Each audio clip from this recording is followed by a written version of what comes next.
భారత క్రికెట్లో సరికొత్త చరిత్ర సృష్టించబడింది. కేవలం 15 ఏళ్ల వయసులోనే బీహార్కు చెందిన యువ సంచలనం వైభవ్ సూర్యవంశీ భారత సీనియర్ టీ20 జట్టుకు ఎంపికయ్యాడు.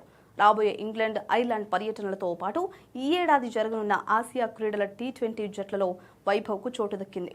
ఈ ఎంపికతో 16 ఏళ్ల వయసులో భారత జట్టుకు ఎంపికైన సచిన్ టెండూల్కర్ 36 ఏళ్ల రికార్డును వైభవ్ బద్దలు కొట్టాడు. అతి పిన్న వయసులో టీమిండియాకు ఎంపికైన ఆటగాడిగా సరికొత్త చరిత్ర లిఖించాడు.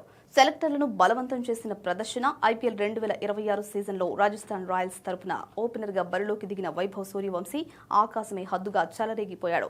16 మ్యాచ్లలో 48.50 సగటుతో ఏకంగా 237.30 స్ట్రైక్ రేటుతో 776 పరుగులు సాధించి ఆరెంజ్ క్యాప్ను కైవసం చేసుకున్నాడు. ఈ అద్భుతమైన ఫామ్ చూసి సెలెక్టర్లు అతడిని జట్టులోకి తీసుకోకుండా ఉండలేకపోయారు. ఈ యువ సంచలనం ఎంపికపై BCCI chief selector Ajit Agarkar press కాన్ఫరెన్స్లో ప్రత్యేకంగా స్పందించారు. వైభవ్ని ప్రశంసలతో ముంచెత్తుతూ వైభవ్ సూర్యవంశీ గురించి ఎంత చెప్పినా తక్కువే. ఐపీఎల్ లాంటి అత్యంత ఒత్తిడితో కూడిన వాతావరణంలో ప్లే ఆఫ్స్ దశలో రాజస్థాన్ రాయల్స్ జట్టును అతడు ఒంటి చేత్తో నడిపించిన తీరు మమ్మల్ని ఎంతగానో ఆకట్టుకుంది. అతడు మైదానంలోకి వస్తే మ్యాచ్ స్వరూపాన్నే మార్చేసే అద్భుతమైన గేమ్ చేంజర్ అని అన్నాడు.